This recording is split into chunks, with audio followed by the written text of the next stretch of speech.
वेत्तारं कर्मभूतां ज्ञातारं विश्वतत्त्वानां वन्दितगुणलब्धये।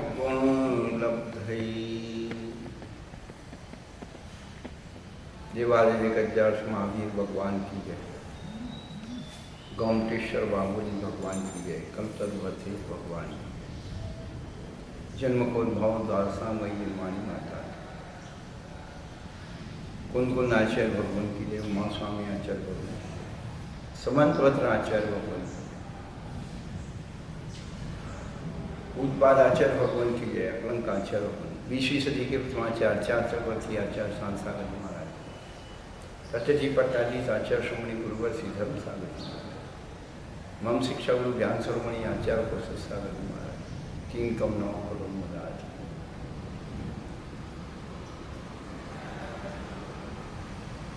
धर्मानुरागी भव्य आत्माओं, पिछले दिनों से हम लोग अपने बारे में सुन रहे हैं। हमारा स्वयं का अस्तित्व क्या है, जो हम अपने हमें पाते हैं, शरीर, वचन और मन। इन तीन चीजों का हम जब सुम्य परिवर्तन करते हैं तो पुण्य का आश्रय होता है, और गलत ढंग से परिवर्तन करते हैं पाप।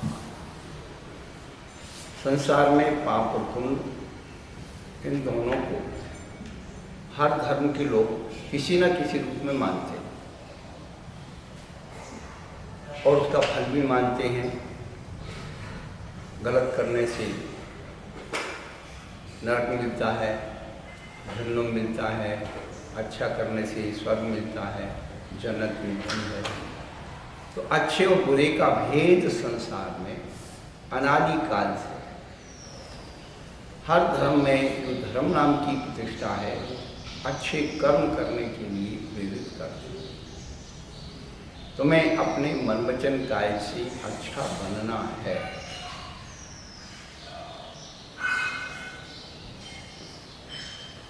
तो क्या करना होगा? अनादिकाल के संस्कार से हम केवल जो संस्कारगत क्रियाएं हैं उन्हीं को करते हैं। 4 संज्ञाओं के वसूल होकर के उनकी सामग्री को इकट्ठा करते हैं और अनर्थ दंड के रूप में अपना जीवन जीते हैं। धर्म केवल उसे मर्यादित करना सिखाता है, कम करना सिखाता है, छोड़ना सिखाता है। धर्म की यही सीढ़ी है।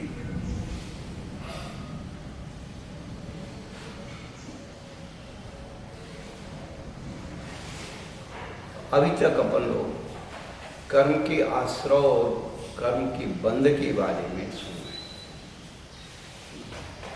अब कर्म को रोका कैसे जाए, जो आ गया है उसे निकाला कैसे जाए। अब 2 स्थिति।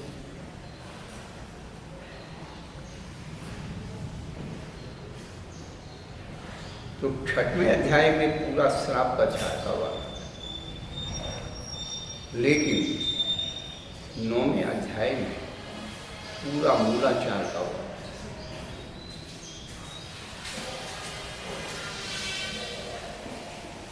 क्योंकि संवर और निद्रा करने वाले महावृत्ति ही है। पूर्ण रूप से संवर और निद्रा जो होती है वह महावृत्ति ही है। इसीलिए बंध तत्व का, बंध पदार्थ का कथन करने के बाद अब संवर और निद्रा की चर्चा 9वें अध्याय।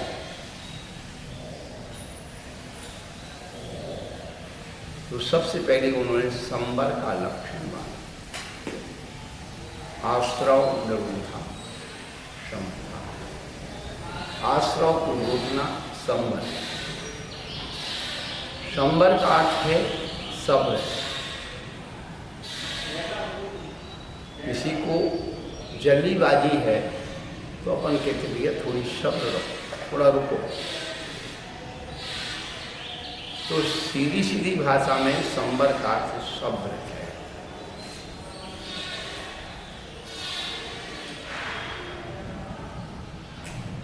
और सब्र क्या है?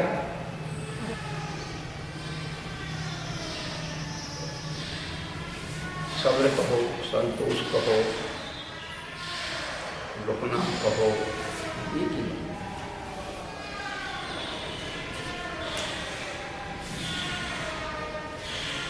कहाँ तक सब्र करें, कहाँ तक संतोष रखें, कब तक रुकें? उतना ही तो रुकना है जितनी हम सांस लेकर के सांस को रोकते हैं और जब निकलती है तो छूट जाती है। सहज श्वास लेना और सहज छोड़ देना, यही सहज संबर और निद्रा। इतना सहज होना बहुत कठिन। सांस की तरह अपने जीवन को बना लेना बहुत कठिन। हम आसक्त हैं हर वस्तु में, पर पदार्थ में, अपने आपातकालीन आसक्त। उस आसक्ति का विसर्जन करना ही संवर है।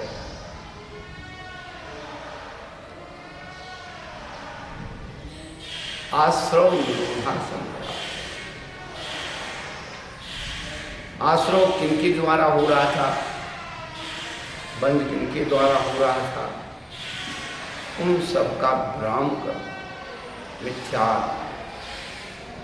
अवृत्ति, प्रमाद, कषाय योग, इनको धीरे धीरे धीरे धीरे समृद्ध करना, रोकना।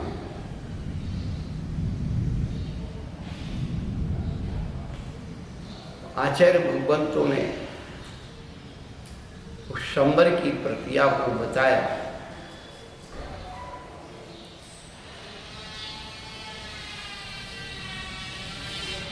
जहां से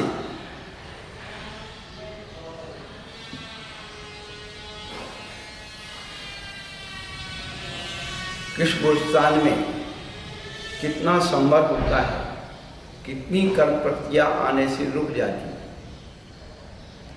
तो कर्म प्रक्रिया आने का रुकने की प्रक्रिया का नाम संवर है। और वह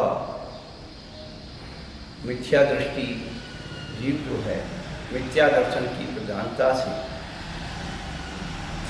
जिन कर्मों को आश्रय करता है उनको निरोध करके, रोक करके शेष साधन, सम्यक दृष्टि आदि उसका संवर, उसके संवर हो जाता है। तो पहले गुण स्थान में मिथ्या से लेकर के वो साधारण शरीर तक 16 कर्म प्रक्रियाओं का आश्रय होता है और इनको रोक देने से वो संवर कहलाता है। ऐसे ही ऊपर की स्थितियों में लगाना। असंयम के स्वरूप को, क्योंकि ये करणानियों का विषय है, हमेशा एक ध्यान रखना, करणानियों की कुरूपना और चरणानियों की कुरूपना में थोड़ा अंतर होता है। यहाँ पर असंयम को 3 प्रकार से, एक अनंतानुबंधी जन, अप्रत्याख्या जन और प्रत्याख्या।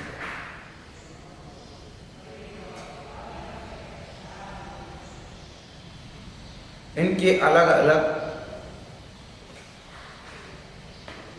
कर्मों का संवर होता है। और फिर ऊपर असंयम के बाद प्रमाद।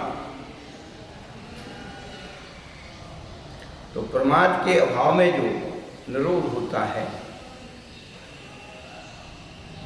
वह संवर कहलाता है ऊपर का।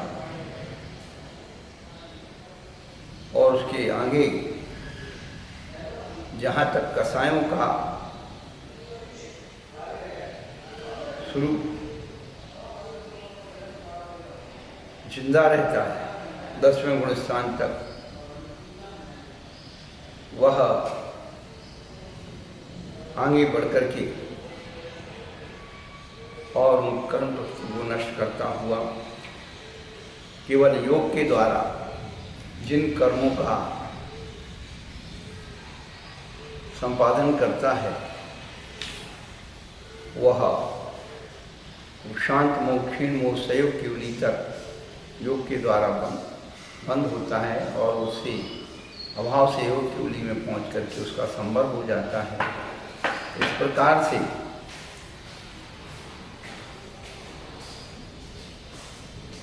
ये संवर का क्रम बताया। पहले मिथ्यात्व, फिर अवरति, उसके बाद प्रमाद, कषाय, योग। ये क्रम उत्पादाचार्य भगवान ने दिया है और कौन से गुणस्थान तक जो चलता है उसको वहाँ तक छोड़ते हुए उसके आगे रोकते हुए और बताया। तो ये तो बताया उन्होंने संवर का लक्षण, संवर की परिभाषा। अब संवर में हेतु कौन है, कौन संवर कराता है, किससे संवर होता है? उन्होंने कहा सा गुप्ती समिति धर्मानुप्रेक्षा पर सहजय चारित्रही। बहुत अच्छी बात।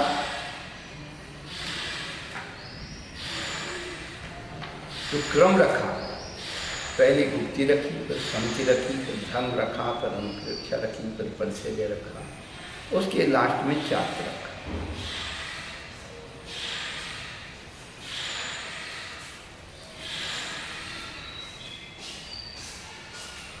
तो धर्म और परिचय जय के बीच में अनुप्रेक्षा रखें। धर्म और परिचय जय की सिद्धि अनुप्रेक्षा से होती। धर्म और परिचय जय की सिद्धि अनुप्रेक्षा से होती। धर्म की दृढ़ता और परिचय जय सहन करने की ताकत वह अनुप्रेक्षाओं के द्वारा ही उत्पन्न होती। इसीलिए दोनों के बीच में अनुप्रेक्षा को रखा है। पहले तो उन्होंने कहा गुप्ती, सभी प्रकार से आप अपने आप को मुक्त करो, शुभ और अशुभ दोनों से अपने आप को रोक लो। नहीं रोक पाते हो तो समिति पूर्वक प्रवर्तन करो। उन समितियों में 10 धर्म का पालन होना चाहिए।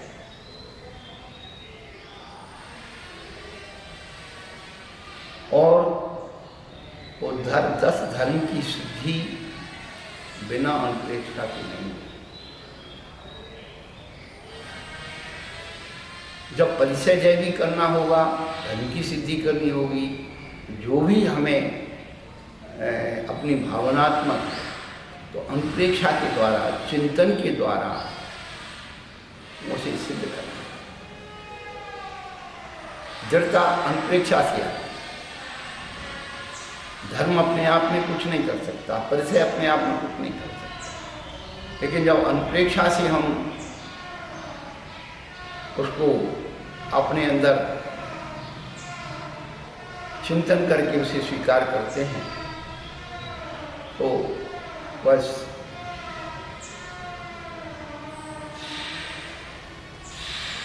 सिद्ध हो जाता।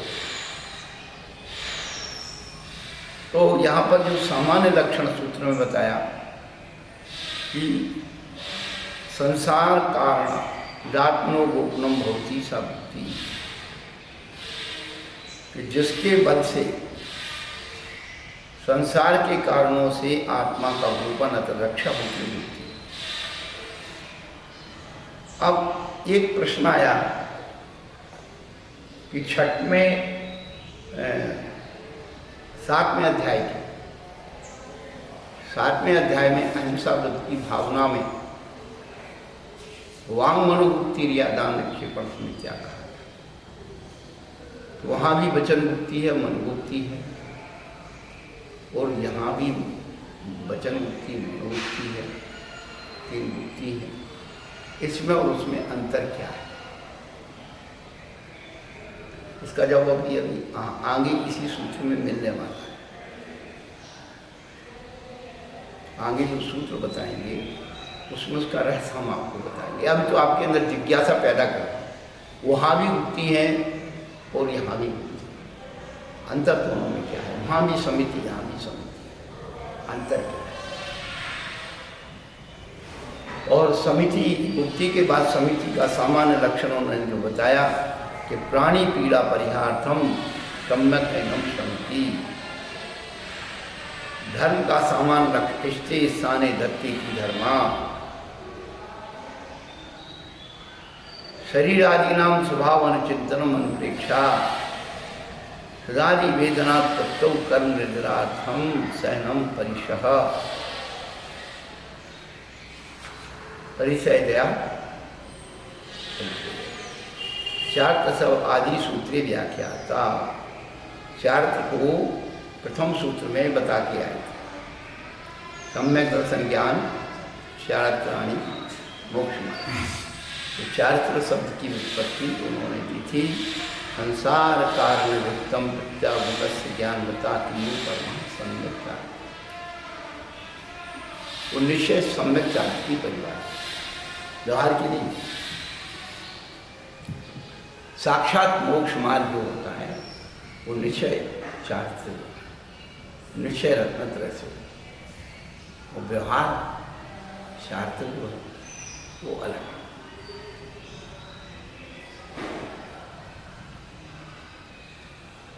व्यवहार चार्थ निश्चय का कार्य।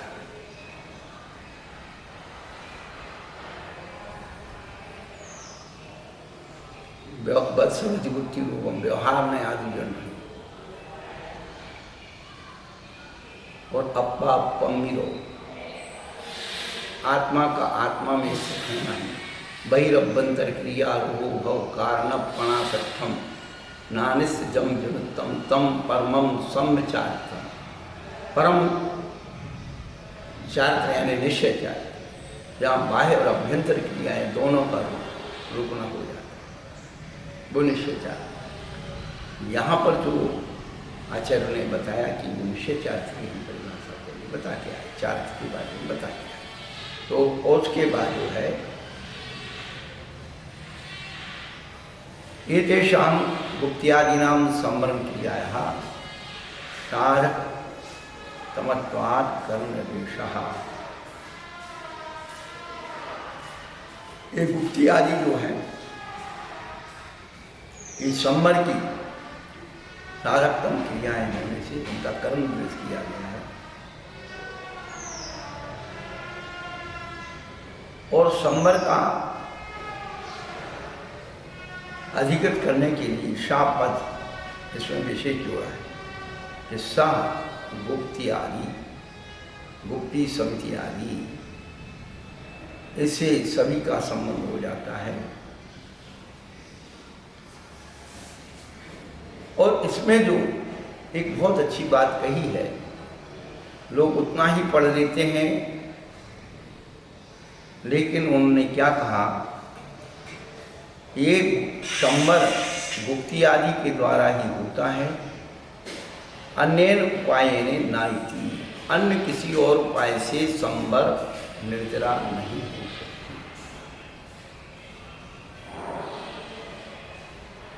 उन्होंने आगे बहुत अच्छी बात कही, हमारे जो विद्वान हैं, ठीक है क्या क्या अर्थ बताएंगे लगाएंगे, लेकिन एक विशेष बात कही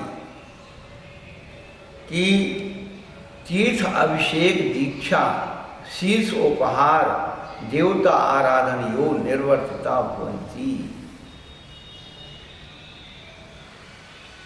इस गुप्ती आदि के द्वारा जो संवर होता है, इसमें जो शुभ का उपदेश दिया है और अशुभ का कार्य है, इन दोनों की निवृत्ति होती है, तभी संवर वास्तव में माना जाएगा। तो तीर्थ यात्रा करना, भगवान का अभिषेक करना, पूजा करना, दीक्षा ग्रहण करना, ये जितने शुभ कार्य हैं, या अशुभ कार्य के रूप में लोग जो है मस्तक चढ़ा देते हैं, देवता को उपहार भेंट करते हैं, उनकी आराधना करते हैं, तो इन दोनों से ऊपर उठ कर के ही संवर होता है। यानी यहाँ पर संवर प्रवृत्ति में शुभ और अशुभ क्रियाओं से ऊपर उठने का नाम संवर है। पुण्य और पाप दोनों प्रवृत्ति को रोकने का नाम संवर है। तो अब ये जो यहाँ बता रहे हैं कि जो संवर है, क्योंकि उन्होंने कारण दिया कि राग देश मोह के द्वारा उत्पन्न कर्मों का अन्यथा निवृत्ति नहीं हो सकती। तो यहाँ तक पूर्णता संवर के हेतुओं का कथन हो रहा है। तो शुभाश्रव के निमित्त जो शुभ क्रियाएं हैं उनको भी रोकना है, तभी पूर्ण संवर होगा। इसके अलावा कभी कर्मों का अभाव हो ही नहीं सकता। ये आचार्य का मुख्य उद्देश्य यहाँ कि आप जब अपन पढ़ते पुण्य पाप फल माई हरक बिल को मत भाई, जो वैराग्य की बात कही कि पुण्य और पाप से ऊपर उठने का नाम वैराग्य है। वैरागी आत्मा ही कर्मों का विशेष संवर करता है, पुण्य को भी नहीं आने देता अंदर, उसको भी रोकने का प्रयत्न करता है, पुरुषार्थ करता है, श्रम करता है, इसी तो श्रवण कहते हैं उसे। परंतु अशुभ से रोकने के लिए शुभ जरूरी है, बिना जो है शुभ के अशुभ कभी रुक नहीं सकता। जब हमें विश्वास हो गया कि अब मेरा पूर्णता पाप का अशुभ का संवर हो गया है, तो अब जो हमने शुभ के द्वारा उसका संवर किया था उस शुभ भाव को भी निकालना, और शुभ भाव का निकालने का ही सबसे ज्यादा प्रयत्न पुरुषार्थ।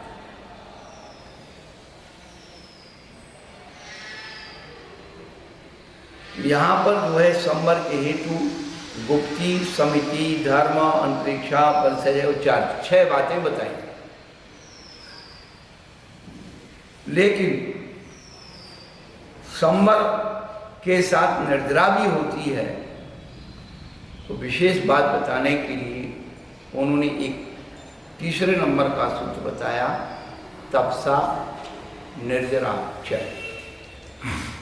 तप से निर्जरा भी होती है और क्या अर्थ संवर भी होता है। तो तब जो है मध्य दीपक। अब पूरे अध्याय में आपको पढ़ना क्या है, सबसे पहली बात तो इसकी समरी समझ लो, पूरा अध्याय समझ में आ जाए। आश्रव निरोधा संवरा, ये तो संवर का लक्षण बता दिया, परिभाषा बता दी, संवर का भाव बता दिया। लेकिन वो संवर किनके द्वारा होता है, संवर की सामग्री क्या है, वो इन 2 सूत्रों में बताई। गुप्ती, समिति, धर्म, अंतरिक्षा, परिचय, चारित्रयी और तपसा निर्जरा। तो आप आगे ये ध्यान रखना है कि पूरे सूत्र आगे जो 9वें अध्याय में है वो इन 2 सूत्रों की ही व्याख्या है। दूसरे सूत्र में उन्होंने सबसे पहले लिया गुप्ती है, तो वहाँ गुप्ती का लक्षण बताया, सम्यक योग निग्रहो गुप्ती। सम्यक प्रकार से योगों का निग्रह करने का नाम गुप्ती है। अब हम आपको 7वें अध्याय की गुप्ती समिति और ये 9वें अध्याय की गुप्ती समिति में क्या अंतर है वो बता रहे हैं। तो 7वें अध्याय की गुप्ती समिति तो अभव्य मिथ्या दृष्टि को भी हो जाती है, उसी के बल से वह 9वें ग्रेवित की यात्रा करता है, 28 मूल गुणों का नरसिचार पालन करता है। फिर इसमें अंतर क्या है इस गुप्ती में, तो आपको एक बात बता दें, पूरा जैन दर्शन का सार बता दें। हमारा जैन धर्म 2 शब्दों पर टिका है, यदि ये 2 शब्द नहीं हो तो सब गया। एक सम्यक, दूसरा उत्तम। जैन धर्म में 2 ही शब्द है। एक जैसे ट्रेडमार्क होता है ना, ट्रेडमार्क, खाने की वस्तुओं में एग मार्क लगाते हैं और वो की वस्तुओं में ISI ट्रेडमार्क लगाते हैं, और भी सारे सिंबल सरकार से दिए जाते हैं जो लेबोरेटरी में टेस्ट होकर के लगते हैं। तो यहाँ पर जो है ये सम्यक जो है विशेषण, ये प्रमाणित ISI ट्रेडमार्क है। वहाँ पर जो है सामान्य से वांगुक्ति, मनोगुक्ति, क्रिया समिति, आदान निक्षेपण समिति, ये चीज़ें तो अभव्य मिथ्या दृष्टि में पाई जाती हैं। लेकिन जो सम्यक है, इस सम्यक दर्शन पूर्वक सम्यक चार्य की प्रतिष्ठा करने वाला है, ये दोनों में अंतर है। ये विशेषताएं ही ये तत्वार सूत्र का जो है विशेषण।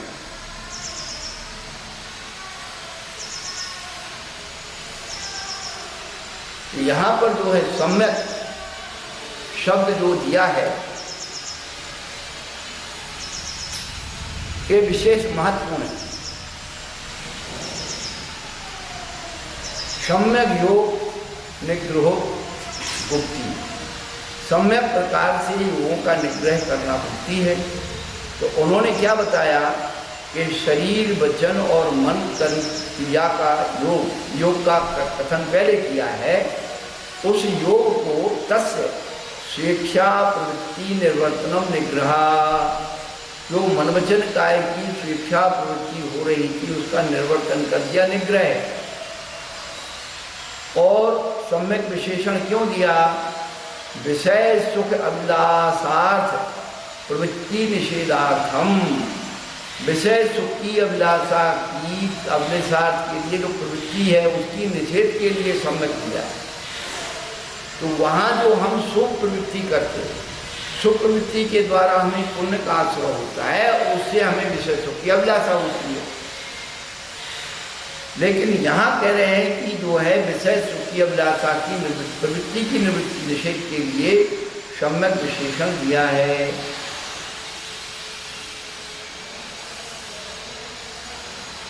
जिसमें संक्लेश का प्रादुर्भाव का अभाव हो जाता है। ऐसे कायादि योग का निरोध करने से कर्म का आश्रय नहीं होता। संवर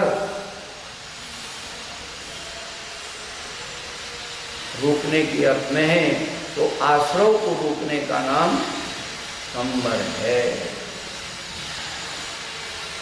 यहाँ पर जो स्वरूप बताया जा रहा है वह शुद्धोपयोग का स्वरूप बताया जा रहा है। क्या?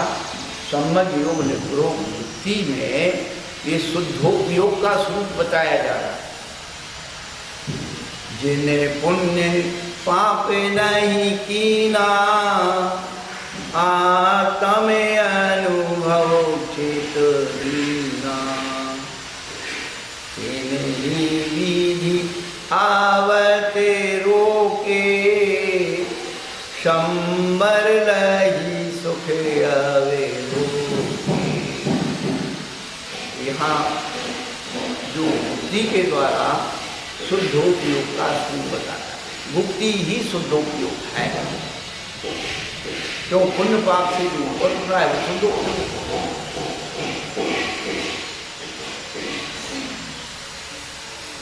जब ये चेतना शुद्धोपयोग में नहीं ठहर पाती है तब उसे शुभोपयोग का उपदेश दिया जाता है। जैसे हमारे चरणारी योग में सबसे पहले मुनि बनने का उपदेश दिया जाता है कि आप मुनि बनिए। जब आपने आपको असमर्थ पाते हो कि भाई हम मुनि नहीं बन सकते हैं, तब अनुव्रतों का उपदेश दिया जाता है। ऐसे ही सबसे पहले आचार्य यहाँ संवर का उपदेश देते हैं कि तू संवर कर सब तरह से और तू शुद्धोपयोग में स्थित हो। महाराज इतना तो मैं नहीं रोक पाता हूँ, बोलना तो बहुत जरूरी है। फड़बड़ी मचती है, याद नहीं रखता है, मौन रहने का भूल जाता हूँ। तो भैया बोल तो समिति पूर्वक बोल, समिति पूर्वक चल। वो समितियों को यहाँ पर फिर बताया दूसरे नंबर पर ईरिया महाशेषना दान निक्षेपोत्सर्गा समितिया। अब इसमें जो सम्यक पद की अनुभूति है वो ऊपर के सूत्र से लगा लेना। क्या? समितियों में सम्यकपना एक जगह लगा दिया, वो सब जगह लगाना, नहीं तो हर व्यवस्था खराब हो जाएगी। नहीं तो ये सूत्र फिर वहीं जाकर के सातवें अध्याय में जाकर के मिल जाएगा। तो इस समिति में सच में कोई अंतर नहीं रहेगा। तो इस समिति में सम्यक का मात्र है और समिति में सम्यक मिथ्यात्व कोई न्यूट्रल है वो ना। सम्यक में मिथ्यात्व में आप जो कर रहे हो अशुभ से निवृत्ति करने की वो उन्होंने बात करी, वो व्यवहार है।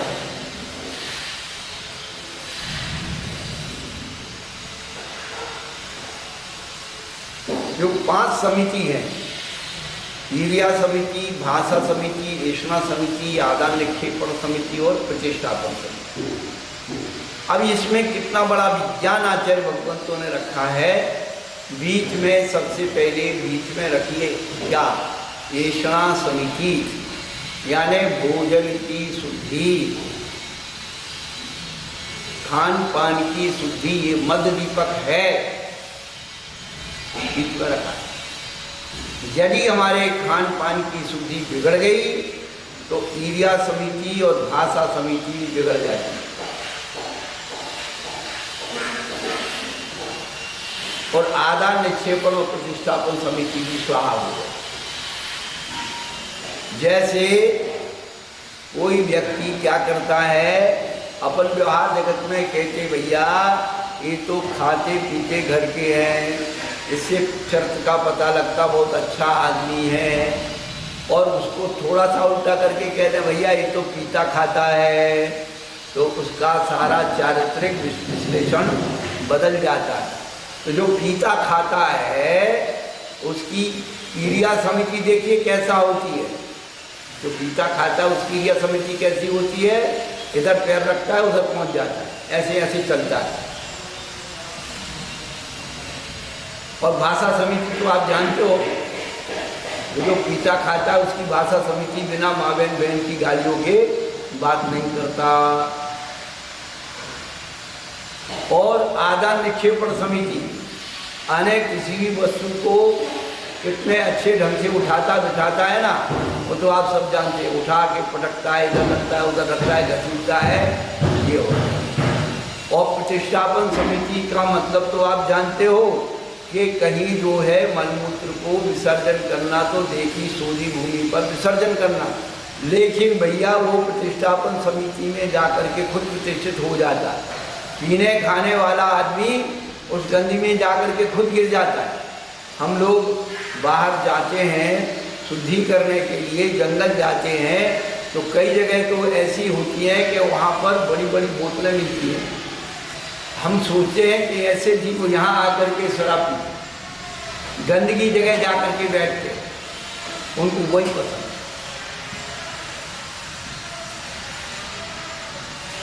तो पीने खाने वाला व्यक्ति स्वयं जाकर के मलमूत्र में प्रतिष्ठित हो जाता है।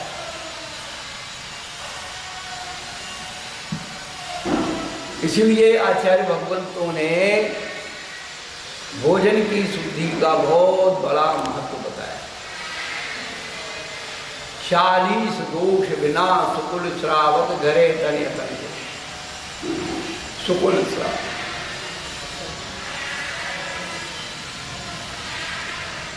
जो स्वर्ण है, सब चला गया क्या, जो सोना है, सोना तो 16 ताव से शुद्ध होता है, लेकिन मुनि महाराज के एक ग्रास के आहार की शुद्धि 40 दोषों को डाला जाता है, तब कहीं उसकी एक ग्रास की शुद्धि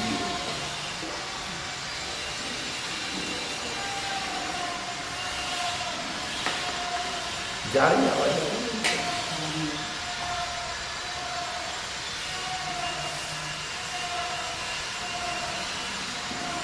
तो सुधारना क्या है, 5 समितियों में हमें ऐषणा समिति भोजन की जो प्रक्रिया है उसको सुधारना है। तो ये जो मुनिराज है, ये मुनिराज की चर्या का वर्णन चल रहा है, ध्यान रखना। तो जब तक आप सुलभ प्रकार की 16 शुद्धि नहीं करेंगे, ऐषणा समिति में श्रावक का भी दोष है।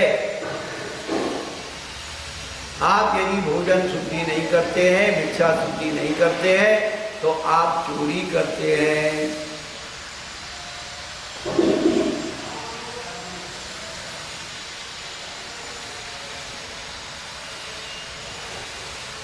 भिक्षा शुद्धि नहीं करते तो चोरी करते हो। जब भिक्षा शुद्धि नहीं होगी तो ऐसा समिति किसकी होगी? एक एक चीज एक एक में कारण है। क्रिया समिति है भिक्षा शुद्धि में, भिक्षा शुद्धि है आलोकित पान में, कारण है क्या? ऐसा समिति है कारण किसमें है? भिक्षा शुद्धि में कारण, और भिक्षा शुद्धि कारण किसमें? आलोकित पान हो जाएंगे। ये तीनों के स्वरूप अलग अलग है। ऐसा समिति भोजन की शुद्धि के लिए जो गमन कर रहा है, भोजन की जो शुद्धता का परिमाण कर रहा है, तो वह, और भिक्षा शुद्धि, ऐसा समिति कारण भिक्षा शुद्धि, और भिक्षा शुद्धि कारण है आलोकित पान। ये तीनों एक नहीं।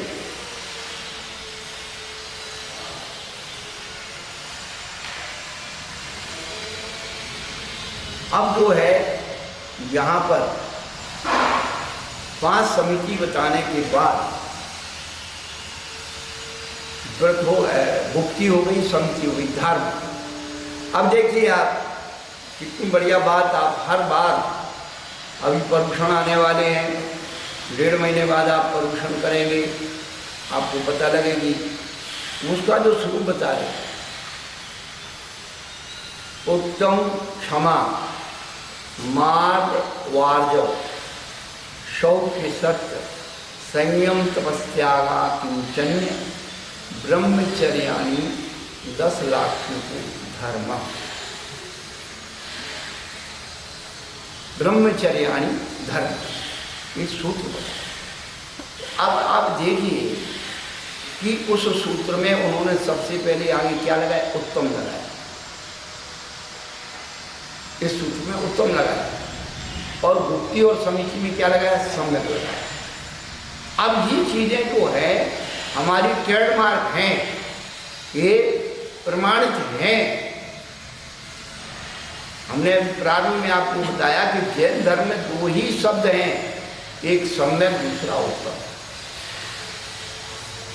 इन 10 धर्मों में उत्तम पना होगा, क्योंकि संसार के जितने भी प्रमुख धर्म हैं, हिंदू धर्म है, मुस्लिम धर्म है, ईसाई धर्म है, यहूदी धर्म है, और इन सब के जो प्रमुख धर्म है, उन सब में धर्म के 10 ही लक्षण हैं। सब में 10 धर्म पाले जाते हैं। गीता में समा दमा क्षमा सौख्य शांति राजव विचय ज्ञान बिंब ज्ञान विज्ञान संपन्ने ब्रह्म कर स्वभावजम, गीता में 10 धर्मों की बात है। यही 10 धर्म। ऐसे ही मुस्लिम संस्कृति में खैरात करना, इबादत करना, ये ब्रह्मचर्य पालन करना, ये सब मान नहीं करना, ब्रह्मचर्य पालन करना, ये उनके अंदर भी। तो कहने का अभिप्राय है कि 10 धर्म तो सभी धर्मों में, लेकिन जैन धर्म के धर्मों का क्या विशेषता है? तो उन्होंने उत्तम विशेषण लगाया। अब उत्तम विशेषण की क्या विशेषता है? तो आचार्य क्या कहते हैं? उत्तम क्यों लगाया? क्या जरूरत थी उत्तम लगाने की?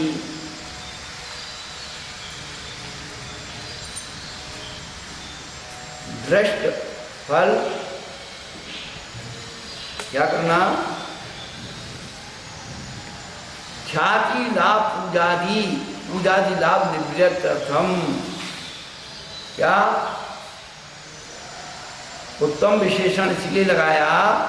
ख्याति लाभ पूजा के द्वारा यदि आप धर्म को पालन करते हो तो वह उत्तम नहीं है। ये 4 साल में आया। और उत्पाद ने क्या किया? दृष्ट पूजन परिवर्धनार्थ उत्तम विशेषणम।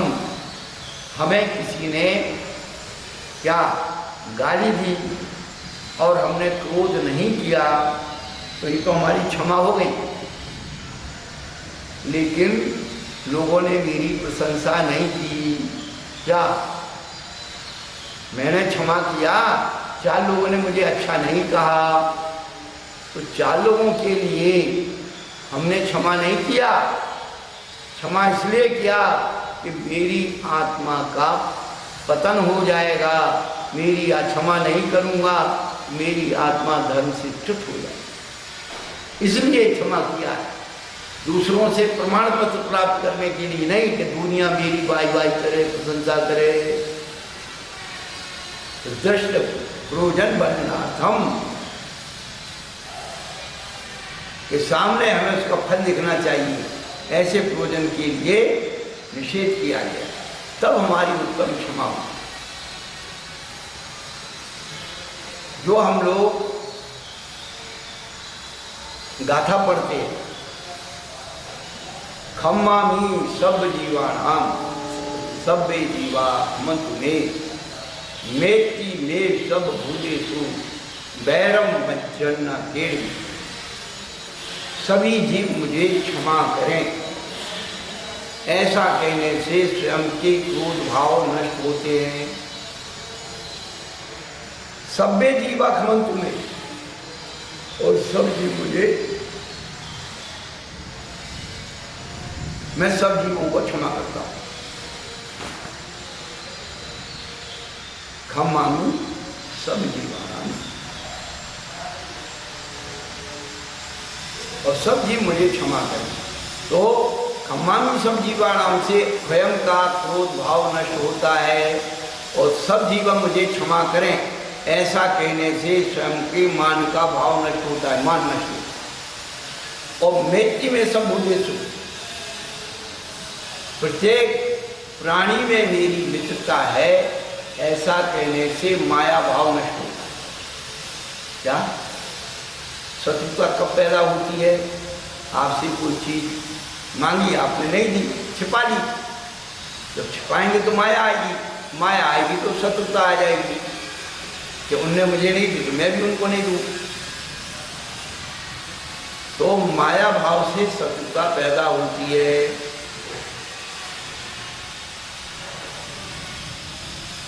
और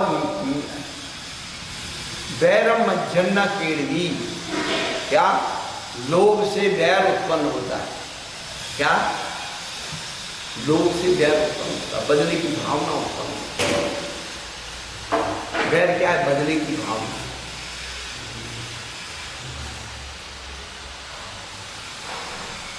तो ये जो श्लोक है, ये गाथा है, नित्य प्रतिदिन हमें अपने पाठ में दोहराना चाहिए और भाव करना चाहिए कि मेरे खम्मामी सब जीवानाम, मैं सब जीवों को क्षमा करता हूँ। क्रोध नष्ट हो गया, सब जीव मुझे क्षमा करेंगे, सब जीवों से क्षमा मांगता हूँ, मान नष्ट हो गया। मैत्री में सब मुझे, सब जीवों में ही मित्रता है, माया भाव नष्ट हो गया। मित्रता कब बन जाती है? किसी को कोई ज़रूरत हो और आप उसे दे दो, मित्रता होगी। जैसे आप सफ़र कर रहे हैं और बात में कोई बैठे हुए लोग, उनको पानी की ज़रूरत पड़ी तो आपने अपनी बोतल निकाल कर उनको दे दी, भैया लो, आप परेशान क्यों होती, पानी पी लो, तो आपकी मित्रता हो गई।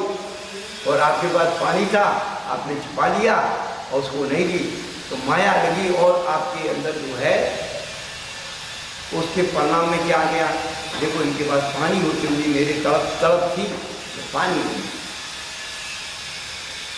तो शत्रुता बन गया। फिर तुम्हें कोई चीज़ की जरूरत है, वो नहीं देगा, है? तुमने मुझे पानी नहीं दिया था, मैं तुम्हें भोजन नहीं दूंगा। और तुमने उसे यदि पानी पिला दिया तो तुम्हारा मित्र बन गया। फिर तुमने उसे पानी पिलाया तो वो तुम्हें चाय, कॉफ़ी और अच्छी चीज़ पिलाएगा। समय आने पर आपको बिजली काट देगा, भैया आप उधर आओ तो आप हमारे यहाँ पधारना, हमारे यहाँ भोजन करना।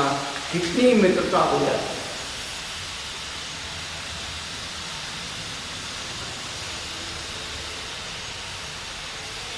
तो ये चीज़ें जो है, ये मनोविज्ञान पर चलने वाली चीज़ें हैं। अपने आप को परिवर्तन करना है, 10 धर्मों का उद्घाटन अपने अंदर करना है, तो हमें उत्तमता सीखनी होगी। उसके एवज में हमें कुछ चाहिए ही नहीं, हमने हमारा कर्तव्य का धर्म हमने कर दिया। उसके फल की कांक्षा यदि है, बदले में भावना है, तो हमने उत्तम क्षमा ही कुछ नहीं किया। तो मतलब फल की आकांक्षा से हाँ, नहीं करना है। बस बस एक लाइन में ये परिभाषा बस बस, तो तभी उत्तम विशेषण हो। ख्याति पूजा लाभ वर्धनार्थम या दृश्य फल वर्धनार्थम उत्तम विशेषणम। उत्तम पद लगाया है वो इसलिए लगाया ताकि पूजा लाभ के लिए तो नहीं करना। हाँ, कि दुनिया मेरी पीठ ठोकेगी, प्रशंसा करेगी। अच्छे कार्य स्वयं में प्रशंसनीय होते हैं, इसलिए हमें कभी किसी से प्रशंसा की अपेक्षा नहीं करना चाहिए। जब प्रशंसा की अपेक्षा रखेंगे तो दुख पाएंगे और सही संवर नहीं होगा। इतना संवर आप करो जिस प्रकार हम लोग पाप करते हैं और यही लगता है कि कोई इसको जान ना ले, ऐसे ही ऐसे पुण्य कार्य करो उससे किसी को पता ना लगे। बहुत मुश्किल होता है। क्या आचार्य कहते हैं, दाएं हाथ का दिया हुआ दान बाएं हाथ को पता नहीं लगना चाहिए, दान उससे दे। और यहाँ तो 10 धर्मों का वर्णन चल रहा है और 10 धर्म के पालन करने वाले कौन होते? मुनिराज होते। आपको तो सौभाग्य मिलता है, 10 धर्म आते हैं, चैत्र के महीने में आते हैं और अभी आने वाले हैं। आपको एक मौका दिया जाता है 10 धर्म की पूजा के माध्यम से उस धर्म के स्वरूप को समझें। तो 10 धर्म के पालन करने वाले मुनिराज होते हैं।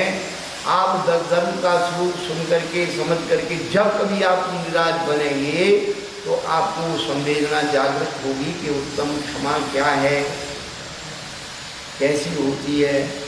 बड़ा विश्लेषण किया है पूज्यपाद आचार्य भगवान ने। अब कितना आपको समझाएं, आपको तो पालन का अनुमति का पालन नहीं करना, महाभक्तों का क्या पालन करना।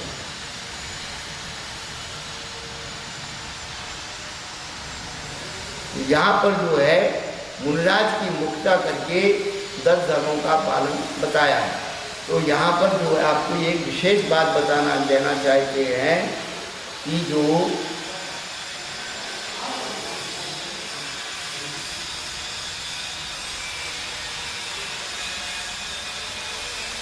समितियों की परीक्षा के लिए 10 धर्म हैं और जो समिति सहित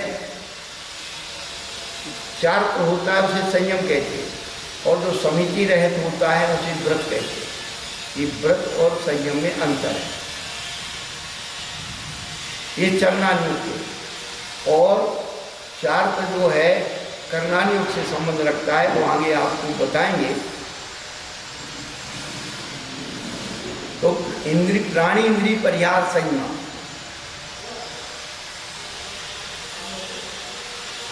तो प्राणी और इंद्रिय, तो संयम 2 प्रकार का है, इंद्रिय संयम और प्राणी संयम। इसका पूर्ण पालन कौन करते? मुनिराज करते।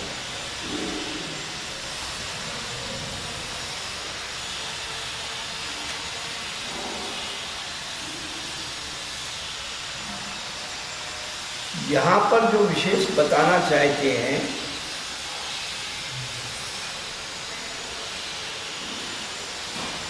कि जो 12 प्रकार का तप, उसके बाद तक तो संयम है और संयम तप, उसके बाद त्याग है। आपको 10 धर्मों में त्याग की जो परिभाषा पूज्यपाद आचार्य ने लिखी है, संयतस्य योग्यम ज्ञानाद दानम त्यागः, संयत के योग ज्ञान आदि को देना उसका नाम त्याग है। तो संयतस्य, संयमी के योग ज्ञान आदि को देने का नाम त्याग है। तो साधु साधु के लिए जो दान दे रहा है वो ज्ञान दान और अभय दान। साधु के पास दो ही दान, तो ज्ञान दान और अभय दान जो है प्राणी मात्र के लिए, और ज्ञान दान किसके लिए? संयत के योग। और दान जो है आग्रह भाव का अनुकरण करता है। दान हमेशा दो के बीच में होता है। हम मान लो हमने कोई अच्छी चीज शास्त्र में पढ़ी है और हमारे साधर्मी साधु मिलते हैं तो उन्हें विनय पूर्वक, स्वामी जी आज हमने ऐसी विशेष स्वाध्याय में ये बात समझी, ऐसी की है, आपको ये बता देते हैं, आपके काम आएगी, ये दान। तो साधु तो है ज्ञान दान और अभय दान देता है। आहार दान और औषधि दान का तो उपदेश दे सकता है। इसलिए श्रावकों के 4 दान हैं: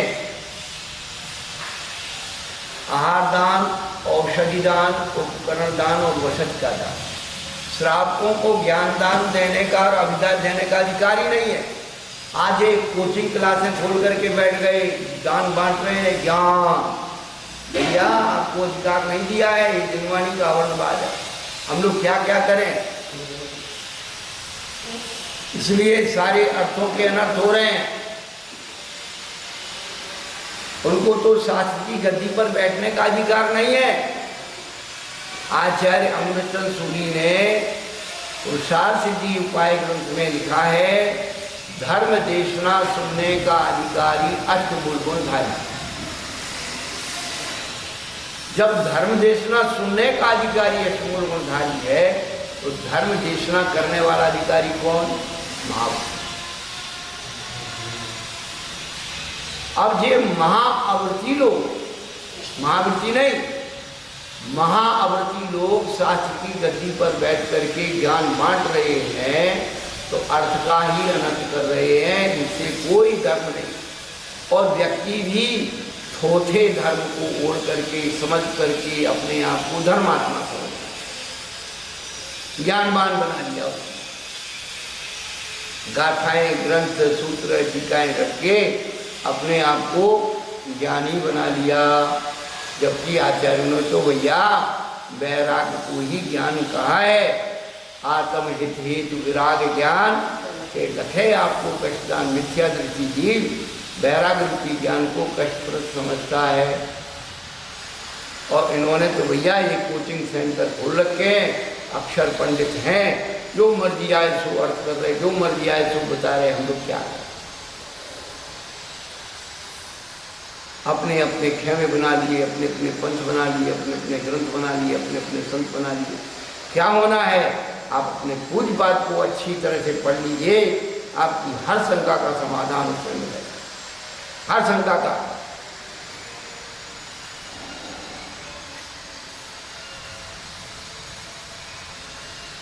तो यहाँ पर उत्तम त्याग में उन्होंने क्या कहा? ज्ञान आदि दान।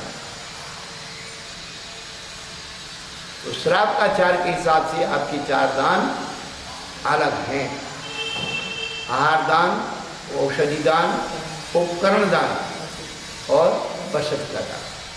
उपकरण जो है ये शास्त्र है, वेष्टन है, लेखनी है, जो भी है ये सब उपकरण कहलाते हैं।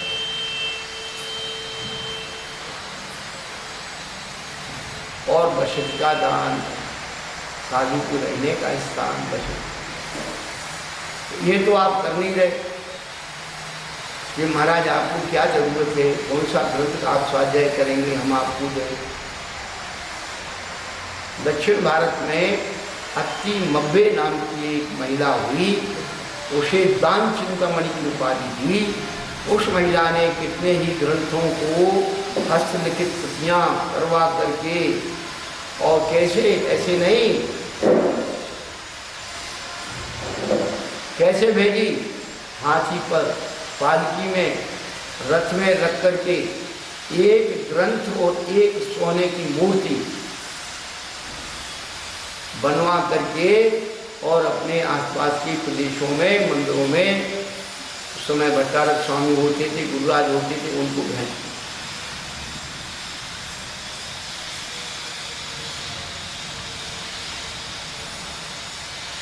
अभी अपने पास जो हस्तलिखित कृति है ताड़पत्री की, केवल 700 वर्ष पुरानी, उससे ज़्यादा पुरानी नहीं, 1000 वर्ष पुरानी कोई नहीं।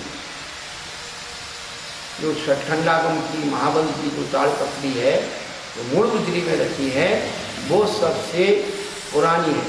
उसके बाद से 600, 500, 400, 300 और अभी 200 वर्ष पुरानी तक हस्तलिखित में ताड़पत्री पर चलता था। अब तो कागज आ गया।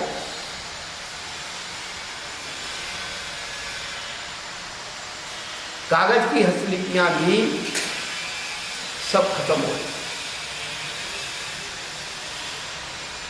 पहली बात कि इस प्रिंटिंग समय में इतने साथ प्रिंट हो गई कि हस्तलिखित कृतियाँ एक तक बंद करके रख दी, और वो जो है दीमक खा गई, पानी से खराब हो गई, चूहे खा गए, वो सब। यद किंचित बची हुई है तो उनकी कोई ज़्यादा साल संभाल नहीं। अभी हमें लीडर में 1555 सम्मत की हस्तलिखित कृति तत्वार्थ सूत्र की सर्वार्थ सिद्धि टीका, और जितने भी प्राचीन जो हस्तलिखित हैं ये 1500 के आसपास के ही अभी ग्रंथ मौजूद मिल गए। उसके ज़्यादा पुराने हमने बताया ना कि जो षटखंडागम की ताड़पत्री है वो 700 वर्ष पुरानी, 700 साढ़े 700 वर्ष। उसके पहले ने 1000 वर्ष पुरानी कोई ताड़पत्री भी नहीं, उनकी जो प्रतिलिपियाँ लिपियाँ बनी। इसीलिए गंधासी महाभाष्य जैसा ग्रंथ हमारा खो गया। उस जमाने में इतने जल्दी तो प्रिंट होता नहीं था, 2-4 कृतियाँ बनी होंगी, खाली कीमत, बहुत सारी चीज़ें, उसकी इम्पोर्टेंस खत्म हो जाती है तो वो चीज़ खो जाती है। आदमी सरलता की ओर चला जाता है तो उसको जो है वो नहीं करता।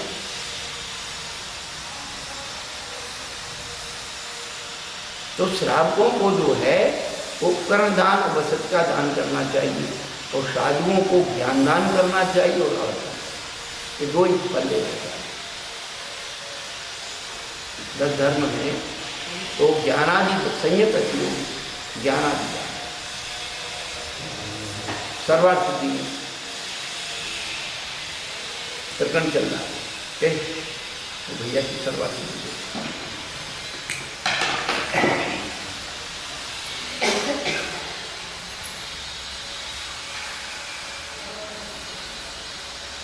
तो हमें समझना क्या है कि तत्वार्थ सूत्र का जो 9वां अध्याय है वो श्रावकों का नहीं है, इस साधु की चर्या का वर्णन।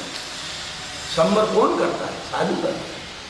आपको तो जरा सी बात का संवर नहीं है, तो आपको संवर कहाँ से आएगा? इसकी भूमिका में भी बताया गया कि 10 धर्म, तो तब अभी सब चीज़ें आगे आएंगी। तो यहाँ पर जो शुरू बताया जा रहा है कि 10 लक्षण धर्म को धारण करने वाले युवराज संवर करते हैं, तो एक एक उसका संक्षेप में उन्होंने वर्णन किया।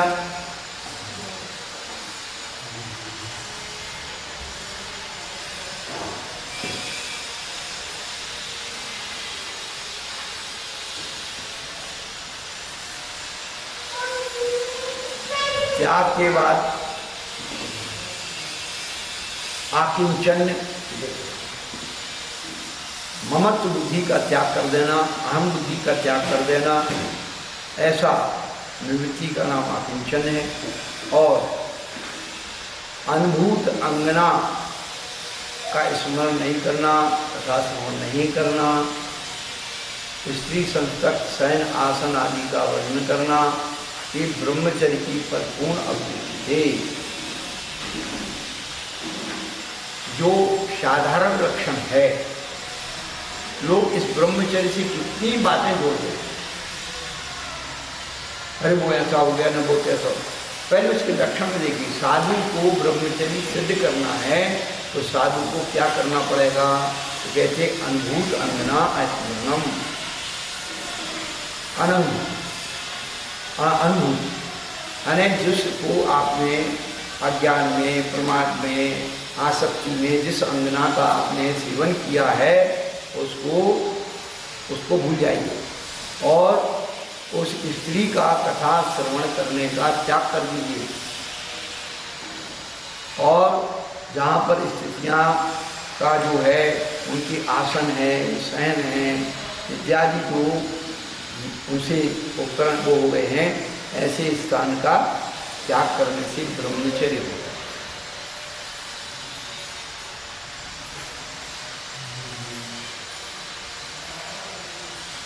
जिस ब्रह्मचर्य की बात 10 धर्म है, पहले उसका लक्षण है। लोग कहाँ से कहाँ ले जाते हैं, 84 लाख वो सीट के न 18,000 सीट के 2 और ये तो कहाँ पूरे होते बताए है? 14 में गुस्सा शैले सिम्पटम पड़ते।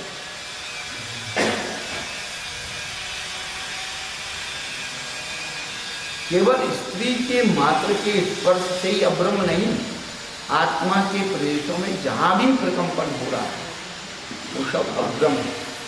आत्मा के स्वभाव से चुप होना ही अब्रह्म है। अब क्योंकि इसका स्त्री से क्या संबंध है, तो संसार में स्त्री का राग सबसे ज़्यादा खतरनाक है। अपनी भाषा में कहते हैं कि मोक्ष किसे कहते हैं? मोक्ष क्या है कि स्त्री को जीतना और स्त्री से जीतना, इस संसार की स्त्री से जीतना और मुक्ति स्त्री को जीतना, से और को का अंतर है।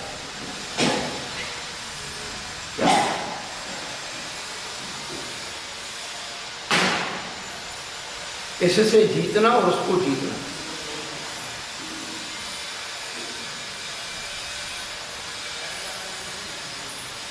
हमारे यहाँ 3 अनियोग, वर्तमान योग, कर्णानि चरणानि, तीनों अनियोग मोक्ष को स्त्री कहते, मुक्ति कहते। ये शब्द संगति क्यों? सब ने मुक्ति मुक्ति मुक्ति का रूप है, वैज्ञानिक तो नहीं कहता, ज्ञानी मोक्ष स्त्री कहता है। पढ़ाया आपने क्यों? 3 अनियोग मोक्ष को स्त्री क्यों कहते? इसका रीजन क्या है कि संसारी जीव हमेशा स्त्री तत्व के प्रति ज़्यादा आकर्षित है, उसका सुख से ज़्यादा अनुभूत। तो कहते भाई जो ये लौकिक स्त्री है इसमें इतना सुख है तो मोक्ष स्त्री में कितना सुख है। चल तू मोक्ष स्त्री से रमण कर, उससे विवाह कर, उससे सगाई कर, क्या संवर सहित करो तो प्राणी मिले मुकत रानी, इस दुल्हन की यही सहेली जाने सब क्या कितना आकर्षण किया। नारा बोले नहीं आज वापस कर देना, हमारे तो वापस की दुकान। आज सवेरे वही बात बताई कि वर्तमान योग का जो चक्र है वो क्या है? शब्द का त्याग, रात्रि भोजन का त्याग, पानी छानने का नियम, रोहिणी व्रत करना, रवि व्रत करना, ये सब वर्तमान योग के व्रत, वर्तमान योग का चक्र। और इसको करने से लौकिक सुख समृद्धि मिलती है। क्या? वर्तमान योग के व्रत करने से लौकिक सुख समृद्धि मिलती है। तो पूजा में पढ़ते पारस नाथ दिनेश्वर पूजो रवि व्रत के देन भाई सुखम पते बहु होए तो रही आनंद मंगल गाई है। वो कर्णानि योग का जो चरित्र है वो कसायों पर आता है। कसायों का जो आप कृष करोगे तो वो व्रत माना जाएगा, चरित्र माना जाएगा। तो कर्णानि योग का चरित्र जो है पुण्य प्राप्ति प्रश्नों को वो करता है। और चरणानि योग का चरित्र है अनुव्रत और महावृत्ति, अनुव्रत और महावृत्ति। और द्रव्यानियों का जो चरित्र है वो आत्मा में स्थिर रहना ही चरित्र है। वहाँ कोई ना अनुव्रत है ना कोई महाव्रत है, ना कोई कुछ नहीं है। आप अपनी आत्मा में स्थिर रहो, वही तुम्हारा निश्चय कारक है। तो वर्तमान योग के तर्क पालन करने से लौकिक सुख समृद्धि मिलती है। करणान योग के तर्क पालन करने से स्वर्ग और मोक्ष की बात चलती है। और चलनान योग का तर्क पालन करने से स्वर्ग और ये लौकिक सुख समृद्धि, यश आदि की जो है वृद्धि होती है। और द्रव्यान योग का तर्क पालन करने से साक्षात आत्मिक सुख की अनुभूति होती है। बस यहाँ जाकर के भाई सबको चाहिए क्या? आत्मिक सुख। तू अब सबके विकल्प छोड़ दे, आत्मिक सुख हो गया।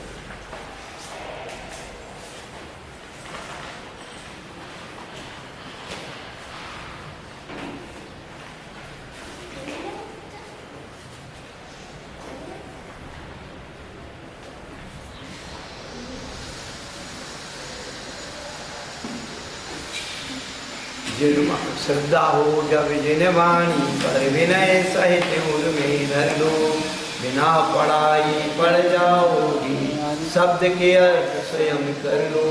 शब्द कोश की नहीं जरूरत, नहीं कोई भी शर्त हो, शब्द स्वयं बदला देते हैं अपने गहरे अर्थों को।